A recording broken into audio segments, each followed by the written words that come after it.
देशवासियों का स्वागत है, भारतवासियों का स्वागत है। Mahatma Gandhi, Surdas, Baba Amte, Mother Teresa, Leo Tolstoy, ये वो लोग हैं, परोपकारी लोग हैं जिन्होंने मानव सेवा में ही अपना जीवन अर्पित कर दिया। इसी तरीके से हम मौजूद हैं दिल्ली के रामा विहार क्षेत्र में, जहां 2005 से एक नेत्रहीन आश्रम चल रहा है। और बढ़िया वाली बात है, ये नेत्रहीन आश्रम सिर्फ महिलाओं के ऊपर केंद्रित है।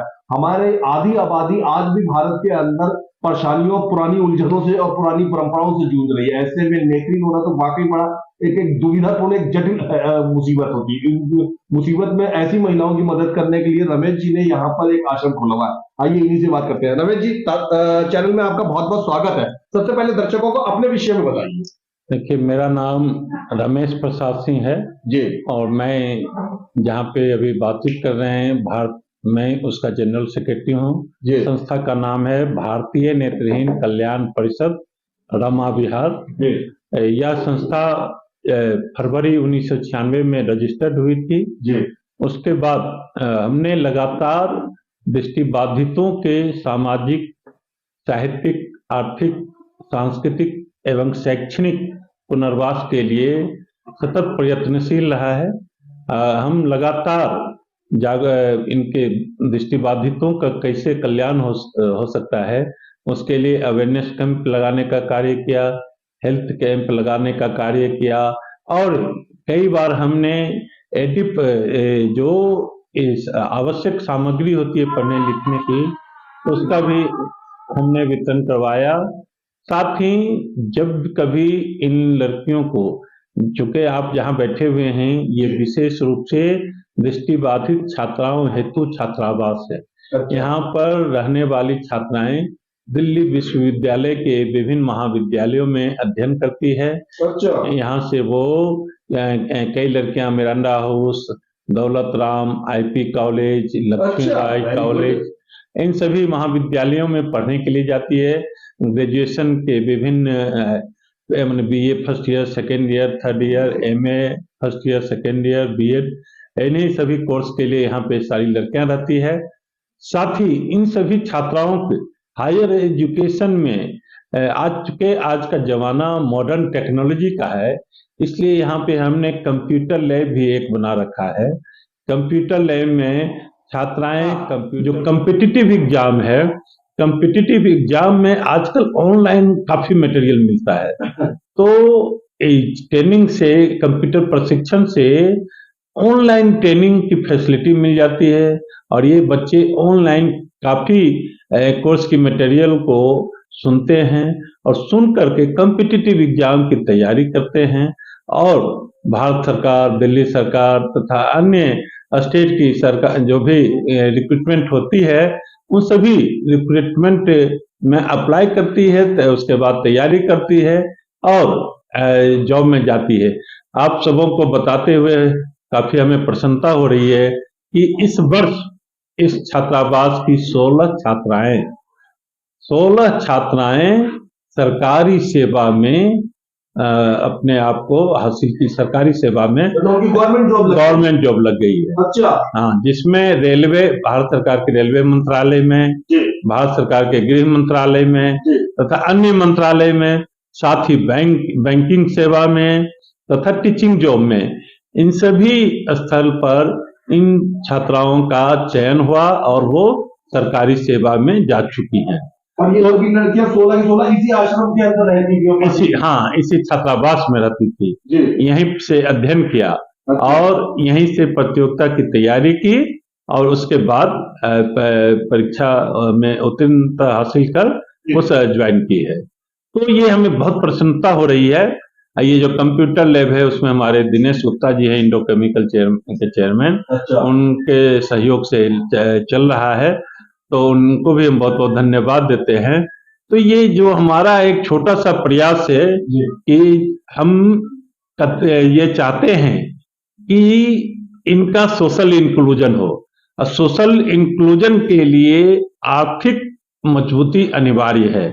और आर्थिक मजबूती तभी हो सकती है जब जब तक ये सरकारी नौकरी में नहीं जा सकते, चाहे कोई अच्छे बड़े प्राइवेट कंपनी में जॉब नहीं करेंगे, तब तक ये बच्चे या इनका समायोजन नहीं हो सकता। जी चूंकि समायोजन के लिए आर्थिक स्वावलंबी अनिवार्य है। डेफिनेटली डेफिनेटली जी तो ये हमारा उद्देश्य यही है कि सबसे पहले इनको आर्थिक स्वावलंबी बनाई जाए जी और उसके लिए हमारा ये प्रयास रहता है जी कि इनको अच्छे हायर एजुकेशन अच्छे तरीके से हो। मतलब आप इनको यहाँ पे खाना लत्ता शरण वगैरह तो देते हैं, लेकिन पहली आपकी प्राथमिकता होती है कि सबसे पहले इनको जो है वो आर्थिक रूप से आत्मनिर्भर बनाया जाए। बिल्कुल अब बिल्कुल कितनी भी मीठी मीठी अच्छी बातें कर रहे हैं, लेकिन जब तक व्यक्ति के पास आर्थिक मजबूती नहीं है तब तक चाहे वो मॉरल तभी हाई होता है जब वो आर्थिक स्वावलंबी होता है, जी तब लगता है कि हम कुछ हैं जी और उनकी मॉरल उनको मॉरल बूस्टअप मिलती है। जी जी अब फिर वो आगे के लिए भी सोचते हैं। जी तो ये बहुत जरूरी है कि इनके आर्थिक स्वावलंबन के लिए अधिक से अधिक कार्य हो और उसी कड़ी में हम लोग भी उसी कार्य को विशेष मेहनत के लगन के साथ कार्य करते हैं कि रमेश जी, इस समय हम आपके आश्रम में बैठे हुए हैं। इस आश्रम में वर्तमान में कितनी युवतियां हैं और उनको क्या क्या सर्विस प्रोवाइड करी जाती है आपकी एनजीओ की तरफ से? देखिए हमारे यहाँ भी 35 कभी 30 कभी 35 कभी 40 छात्राएं होती हैं। जी इन्हें रहने की सारी सुविधाएं दी जाती है। जी इनको वाईफाई की सुविधाएं दी जाती है, कंप्यूटर की ट्रेनिंग की सुविधाएं दी जाती है, बुक्स की सुविधाएं दी जाती लाइब्रेरी है यहाँ है, पर। लाइब्रेरी है ब्रेल लाइब्रेरी के नाम से, कम्पिटिटिव एग्जाम की तैयारी करवाई जाती है। और खाना तो आम बात है, खाना तो जब हम यहाँ रख रहे हैं तो उनको खाने की सुविधा तो देनी ही होगी, भोजन आवास ये तो देना ही होगा। और यदि किसी बच्चे को हायर एजुकेशन में कोई समस्याएं आती है बीएड करने में, तो बीएड चूंकि बीएड का फी थोड़ा कॉस्टली होता है, तो उनके फी को भी हम फी की व्यवस्था भी कराने की कोशिश करते हैं। मेरा ये टारगेट रहता है कि पैसे के अभाव में इनका एजुकेशन बाधित ना हो। चूंकि बाधित होगी तो फिर इनका मॉरल जो है वो डिमोलाइज होंगे। तो यदि कोई भी लड़कियां हमें ये कहती है कि सर हमें ये चीज चाहिए, ये नहीं मिलेगा तो हमारी शिक्षा बाधित होगी, तो ये हम नहीं होने देते हैं। रमेश जी, बहुत अच्छा काम करते हैं। शिक्षा, रोजगार और पनाह आश्रय, वो तो बहुत अच्छी बात है, पर जैसा कि हमारे हिंदुस्तानी समाज का ताना बना है, इनके विवाह से संबंधित समस्याओं को आप किस तरीके से हल करते हैं? देखिए विवाह, अब चूंकि हम भी समाज के एक दृष्टि बाधित दिव्यांग जो है, वो भी समाज का एक महत्वपूर्ण अंग है जी और महत्वपूर्ण अंग होने के कारण इनका जीवन भी उसी प्रकार से व्यतीत होना चाहिए। जीवन किसी भी व्यक्ति का जीवन तब तक अपूर्ण होता है जब तक उनका वैवाहिक जीवन या वैवाहिक सूत्र में बंध नहीं जाते हैं। जी तो हमारा ये प्रयास रहता है कि रोजगार प्राप्त होने के बाद इनको इनका भी जो है विवाह होना चाहिए। तो पहले तो ये मेरा होता है कि ये खुद स्वयं लड़के और लड़की आपस में बातचीत करके अपने रिश्ते के बारे में तय करें। जी यदि कहीं बाधाएं होती है, जी यदि कोई समस्याएं होती है, तब हम उनके तालमेल में बैठाने में हम प्रयास करते हैं। और उसके बाद जो भी युवक और युवती ये कहते हैं कि हम विवाह करना चाहते हैं और आप उसके आयोजन में हमें सहयोग प्रदान करें, तो हम उनके विवाह आयोजन में सारी व्यवस्था हम करते हैं।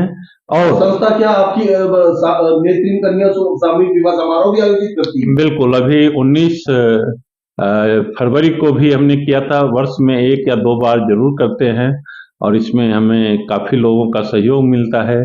इस वर्ष भी हमें कई लोगों का सहयोग मिला, जिसमें अखिल भारतीय मारवाड़ी मंच मारवाड़ी महिला मंच रोहिणी से हमें सहयोग मिला, एक अमित जिंदल है उनका सहयोग मिला, आशीष मंजाल सैनिक विहार से उनसे सहयोग मिला, इसके अलावे अन्य लोगों से भी सहयोग मिला। इसके पूर्व कई बार शादी में डॉक्टर महेश आनंद एंड उनके साथी, उनका हमें सहयोग मिलते रहा। बीच बीच में और कई लोग, सुनीता अग्रवाल जी हैं, महावीर गोयल जी हैं, सुदेश शर्मा हैं, इस तरह के कई लोग हैं जो कि शादी के लिए हमें सहयोग करते हैं। शादी के आयोजन के लिए हमें सहयोग करते हैं। अनंत खुराना जी हैं, इसी तरह आशु नरवाल जी हैं और हमारे संस्था के सभी पदाधिकारीगण हैं, वो उनका सहयोग मिलता है। तो समाज का भी सहयोग मिलता है और जो गार्हस्थ्य जीवन में जितनी भी आवश्यक सामग्री होती है, हम प्रयास करते हैं कि उन्हें उपलब्ध कराएं, तरीके से और व्यतीत करने में सहयोग करें। अच्छा रमेश जी, एक जिज्ञासा मेरी भी है कि जो मियाँ बीवी मतलब दोनों नौकरी पेशा है और घर का चार ही लोग हैं मेंबर है परिवार में, तो भी उनका जीवन कहीं कहीं दिखाई जाता है कि उतने उतने बेहतर ढंग से नहीं चल पाता है।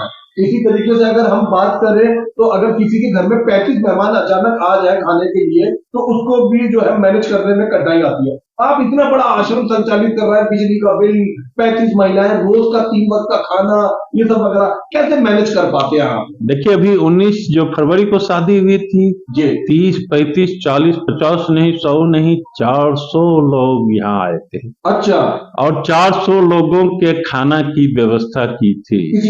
इसी आश्रम में छत पे हमने खाने की व्यवस्था की अच्छा। थी और एक अच्छी क्वालिटी का भोजन, ये नहीं कि कोई ऐसे ही कहीं वो चलता हुआ खाना नहीं बल्कि नहीं, बिल्कुल जो एक शादी का टॉप क्लास का जो खाना है वो हमने करवाया था हाँ, और 400 लोगों को खाना खिलवाया था। जी चूंकि जो भी दोनों जोड़े के मित्र थे, उन्होंने सबों को इनवाइट किया था और हमने सभी के लिए खाने की व्यवस्था की थी और हमने ये कोशिश की कि उसी तरह से एंजॉय करें जो भी आए, जिस प्रकार आम लोगों की शादी में एंजॉय किया जाता है। बहुत अच्छा। बल्कि बैंड पार्टी भी था, भांगड़ा डांस भी हुआ था, डीजे का भी चल रहा था। तो मैंने ऐसी हमने व्यवस्था कर रखी थी कि लगे कि वास्तविक रूप से हम शादी कर रहे हैं, ये ना लगे कि दृष्टिबाधितों की शादी हो रही है। और देखिए, जो हमारा मुख्य उद्देश्य एक ये भी है कि दृष्टिबाधित लड़के हों तो उनका यदि दृष्टिवान लड़की से विवाह हो तो बहुत अच्छा होता है। तो अभी जो हमने शादी करवाई थी उसमें एक जोड़ा ऐसा भी था कि वर दृष्टिबाधित, कन्या दृष्टिवान थी। क्योंकि जब तक ऐसी व्यवस्था नहीं होगी तब तक सामाजिक समायोजन नहीं हो सकता, एक सामाजिक प्रतिष्ठा नहीं मिल सकती। तो ये हमारे साथी ने ही सामान्य लड़की से हो और उसमें सफलता मिली, एक बांके बिहारी लड़का जिसकी शादी एक दृष्टिवान कन्या से हुआ। ये बहुत ही बड़ा दुर्लभ घटना आप मुझे बता रहे हैं। जी, ये जो जरूरी है, चूंकि जरूरी कदम भी है। गार्हस्थ जीवन में लोगों को भी समाज का उतना ही महत्वपूर्ण और अंग मानना जानना चाहिए, सुचारू अंग जैसे कि सामान्य और लोग। बिल्कुल बिल्कुल, जब तक ये इसकी मान्यता नहीं मिल जाएगी तब तक हम लोग जो है समाज के बिल्कुल महत्वपूर्ण अंग में शामिल नहीं हो सकते। तो इसलिए हमारा ये प्रयास रहता है कि हम ऐसा कार्य करें जिसमें सामाजिक समायोजन हो। अच्छा, बहुत अच्छी बात है आपने कही, बहुत महत्वपूर्ण। मुझे यकीन है कि बहुत सारे लोगों को इससे प्रेरणा मिली होगी। हजारों लाखों करोड़ों लोग आपको देख रहे हैं, हमारे बहुत से ऐसे दर्शक हैं जो बड़े परोपकारी हैं, नेक हैं, जो दूसरों की मदद करते रहते हैं। आश्रम को लेके आप जनमानस से क्या निवेदन करना चाहते? मैं यही निवेदन करूंगा कि ये हमारा जो आश्रम है रमा विहार बालाजी मंदिर और सिग्नस हॉस्पिटल के पीछे है, B1/18 रमा विहार। तो यहाँ सबसे पहले मैं लोगों से अपील करूंगा कि आप यहाँ आएं और यहाँ विजिट करें और देखें कि संस्था किस प्रकार से चल रही है, संस्था का कार्यकलाप देखें, ताकि एक जो ज्यादा से ज्यादा कन्विंस हो सकते हैं और वो तब ज्यादा सहयोग कर सकते हैं। जो दिल्ली से बाहर हैं उनके लिए हम ये अपील करेंगे कि हमारे संस्था का अकाउंट नंबर है 2702-101-007104। IFCS कोड है CNRB 00022702। उस पे डायरेक्ट ऑनलाइन ट्रांसफर कर सकते हैं। हम अपील करेंगे, देखिए संस्था जो है वो एक जितनी राशि आएगी उतना अधिक कार्य हो सकता है। संस्था अधिक से अधिक राशि इकट्ठा करेंगे उतना अधिक से अधिक कार्य कर सकते हैं। हमारी इच्छा ये रहती है कि हम इन लड़कियों को यूपीएससी तक पहुंचाएं। हमारी ये इच्छा है कि इन लड़कियों को पैरालंपिक में भेजें। हमारी इच्छा है ये लड़कियां ब्लाइंड की वर्ल्ड कप हो जिसमें इंडिया को प्रेजेंट करे। तो ये हमारी बहुत सारी इच्छाएं हैं, लेकिन उन इच्छाओं के लिए एक अधिक से अधिक राशि का होना जरूरी है। तो हम अनुरोध करेंगे कि आप जो इस चैनल के माध्यम से जो भी सुन रहे हैं, जो भी श्रद्धालु हैं, जो भी शुभ चिंतक हैं, जिनको ये लगता है कि इन्हें स्वावलंबी बनाई जा सकती है, तो वो संस्था को सहयोग कर सकते हैं।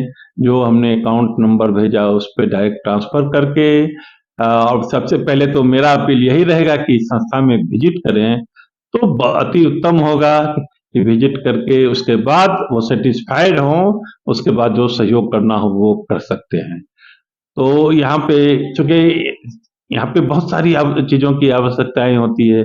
शिक्षा के लिए बुक्स चाहिए, उनके लिए मॉडर्न टेक्नोलॉजी की सामग्री चाहिए, इनके लिए फी चाहिए। ऐसी बहुत सारी चीजें हैं जो जरूरी है। अब एक एक इक्विपमेंट 35-35 हजार एक एक लड़कियों के लिए हो सकता है, तो वो तभी हो सकता है जबकि हमारे पास अधिक से अधिक आर्थिक सहयोग प्राप्त होगा, तब हम अधिक से अधिक सहयोग कर पाएंगे। तो ये सभी लोगों से यही अपील कि वो आए और इस संस्था को विजिट करें। दूसरा ये अपील है कि दृष्टि बाधितों को कभी भी हे दृष्टि से ना देखें, क्योंकि दृष्टिबाधित व्यक्ति को भी जीने का अधिकार है और उन्हें आप उसी प्रकार का उनके साथ व्यवहार करें जैसे आम लोगों के साथ बना लें कि बहुत इंटेलिजेंट होते हैं। ये भी धारणाएं कई बार गलत होती है और न कभी ये सोचे कि ये तो बेकार है, ये कुछ कर ही नहीं सकते हैं।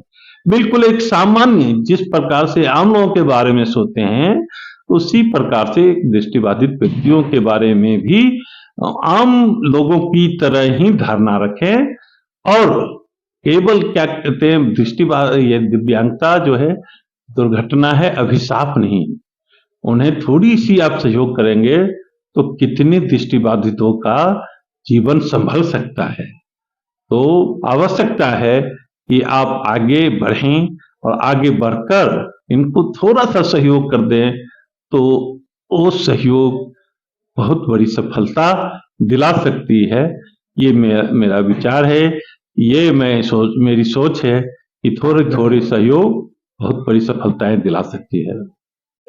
है इसमें बच्चे आके अपनी स्टडी की कोई भी बुक है, स्टोरी बुक है, ये रीड करते हैं। यहाँ पे इसमें बच्चे आके अपना प्रैक्टिस करते हैं कंप्यूटर कोर्स की और ये इनका इसमें स्पीकर के जरिए इनको ये अपना कंप्यूटर पे वर्क करते हैं। ये हमारा किचन है, यहाँ हमारे बच्चों के लिए खाना और खाने की सब चीजें बनाई जाती हैं। बच्चों के लिए यही कुक करके खाना परोसा जाता है।